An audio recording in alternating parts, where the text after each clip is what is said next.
बड़े भाई रामचंद्र जी, हमारे संगठन के भामाशाह भाई शोभाराम पटेल जी, जो संगठन के प्रति हमेशा समर्पित रहते हैं, और हमारे संगठन में महिला प्रकोष्ठ की प्रदेश की महासचिव परम आदरणीय रीता चौधरी जी, जो प्रदेश में कहीं भी कोई कार्यक्रम हो, कहीं कोई आंदोलन हो, कहीं भी कोई कार्यक्रम लगता है, उनको जानकारी दी जाती है, तो हर कार्यक्रमों में शिरकत देने का काम करती हैं। अकेले भले ही रहती हैं, लेकिन अवश्य वहाँ पर जो है उपस्थित होती हैं, जिससे हम लोगों को काफ़ी ताकत मिलती है।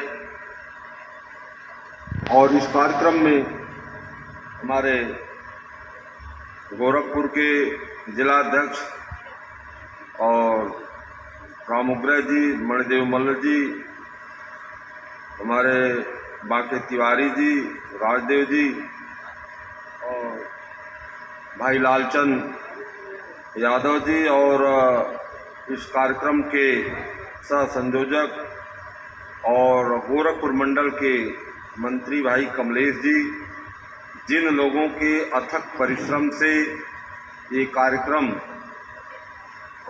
सफल यहाँ तक जो है सफल हुआ, मैं बहुत बहुत आभारी हूँ कि इन लोगों ने बहुत मेहनत किया और यहाँ पर कैंप करके इस ज़िले में हफ्तों से रुक करके और होटल में रह करके, और इन लोगों ने पूरे ज़िले का भ्रमण किया और सबको अपनी बात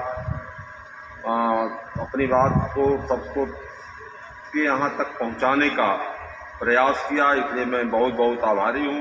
हमारे पूर्व प्रिंसिपल साहब बैठे हुए हैं मंच पर, इनका मैं बहुत बहुत आभारी हूँ कि इस उम्र में, जबकि अब आपसे कोई लेना देना नहीं है, अगली पीढ़ी के लिए आपकी जो सोच है, उसके लिए मैं जो रिटायर हमारे प्रिंसिपल और शिक्षक यहाँ बैठे हुए हैं, उनका मैं हृदय से स्वागत करता हूँ, अभिनंदन करता हूँ। हमारे पूर्व जिलाध्यक्ष संत कबीर नगर ब्रह्मदेव सिंह जी और बाके तिवारी जी, और इस निर्वाचन क्षेत्र में जो चुनाव शिक्षक का लड़ चुके हैं भाई डॉक्टर अवधेश यादव जी, और इस कार्यक्रम में इस जनपद के जो हमारे मंडल के अध्यक्ष हैं आदरणीय राय साहब, अर्जुन जी, राजवंत जी, और इस कार्यक्रम में जो शिरकत दे रहे हैं हमारे सभी प्रबंधक, प्रधानाचार्य, शिक्षक साथियों, नाम लेने में ज़्यादा समय लग जाएगा। मैं आप सबका बहुत बहुत आभारी हूँ कि आप लोग इस विषम परिस्थितियों में अपना बहुमूल्य समय दिए और कार्यक्रम को में कम से कम इस ज़िले के जो प्रमुख लोग हैं वो तो एक जगह कम से कम आज बैठे, और जितना लोग यहाँ बैठे हुए हैं, ये अगर एक सप्ताह में चाहें, यही लोग एक सप्ताह के अंदर ब्लॉकों का गठन और हर विद्यालय तक अपने संदेश को पहुंचा सकते हैं। ये ताकत केवल यहाँ पर बैठे हुए लोगों में है, और एक सप्ताह के अंदर पूरा जनपद जो है स्टैंड कर जाएगा।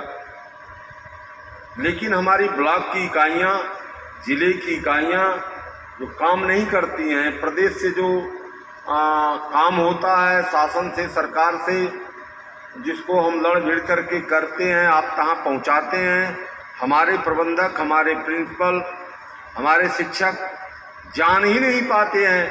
वो जानते हैं कि वो अल्लाह ताला ऊपर से जो है भेज दिया है, जो है भगवान ने ऊपर से भेज दिया है, हमको मिल गया। आप जानते हैं पिछली बार कितनी दुर्दशा हमारे टीचरों की हुई थी और हमारे छात्रों की। जहां हमारा सेंटर गया था 30 किलोमीटर 35 किलोमीटर वहाँ पर प्रैक्टिकल के लिए बच्चे भेजे गए। कितनी दुर्दशा लोगों ने सहा।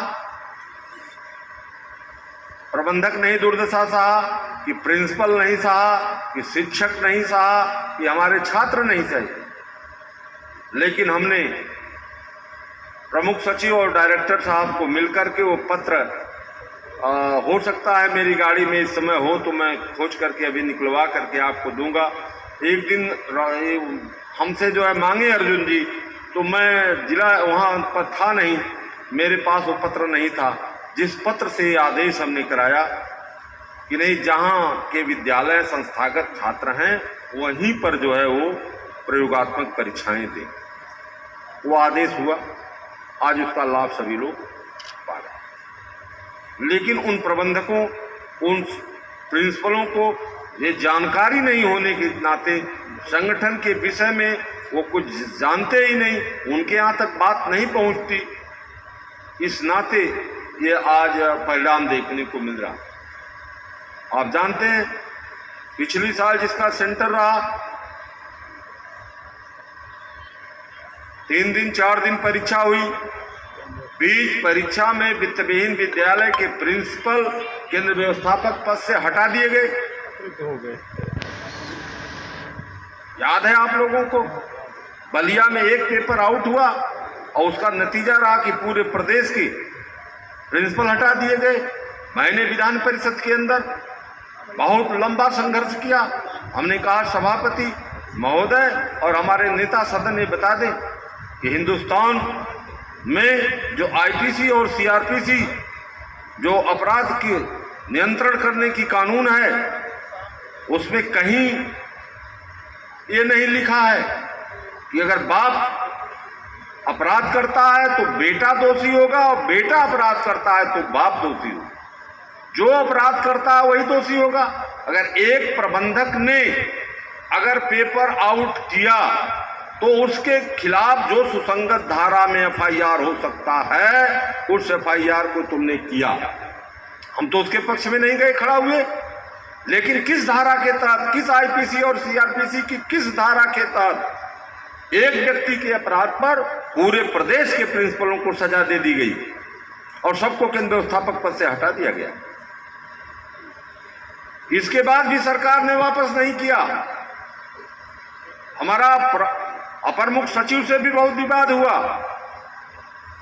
उसके बाद भी नहीं जो है ये हो पाया। तो मैंने जो है कंटेम्प्ट, मैंने कहा अपर मुख्य सचिव से मैं आपके खिलाफ कंटेम्प्ट करूंगा। यह सरकार का आदेश नहीं है केंद्र व्यवस्थापक का। केंद्र व्यवस्थापक जो है से हमको हटाने का सरकार का आदेश 22 दिसंबर 2003 को ही हम हटा दिए गए थे। हाई कोर्ट से लड़ करके हमने जो है ये ऑर्डर कराया और हाई कोर्ट के ऑर्डर को आपको अतिक्रमित करने का कोई अधिकार नहीं है। ये कोर्ट का कंटेम्प्ट है, अवमानना है। मैं आपके खिलाफ कंटेम्प्ट का मुकदमा करूंगा और मैंने कंटेम्प्ट का मुकदमा किया। उसकी नोटिस जब अपर मुख्य सचिव उत्तर प्रदेश शासन को भिजवाया, तब जाकर के इस बार आप सारे लोग केंद्र व्यवस्थापक बने। जब आप जानेंगे नहीं, हम तो बता सकते हैं, तो अर्जुन को बता सकते हैं, हम बता सकते हैं, पांडे जी को बता सकते हैं, और आप लोगों को जब ये लोग नहीं बचा पाएंगे, न जिले की कमेटी बुलाएंगे, न जो ब्लॉक अध्यक्षों को बुलाएंगे, न ब्लॉक अध्यक्षों का चयन करेंगे, न ब्लॉक अध्यक्ष अपने विद्यालयों का भ्रमण करके अपनी बातों को बताएंगे, तो फिर संगठन मजबूत कैसे होगा? संगठन मजबूत कैसे हो पाएगा? ये संगठन ने मामूली संघर्ष किया। उत्तर प्रदेश के मुख्यमंत्री की कुर्सी की चाहत रखने वाले लोगों ने भी आज तक उत्तर प्रदेश के पूरब से पश्चिम 1200 किलोमीटर की पैदल यात्रा अपने पैरों से नहीं नापा। लेकिन इस संगठन ने शिक्षकों के सवाल को लेकर, प्रबंधकों के सवाल को लेकर, छात्रों के सवाल को लेकर के इतना बड़ा संघर्ष किया। 3-3 बार आमरण अनशन पर 10-10 दिन रहना पड़ा, कितनी बार लाठियां खाना पड़ा, कितनी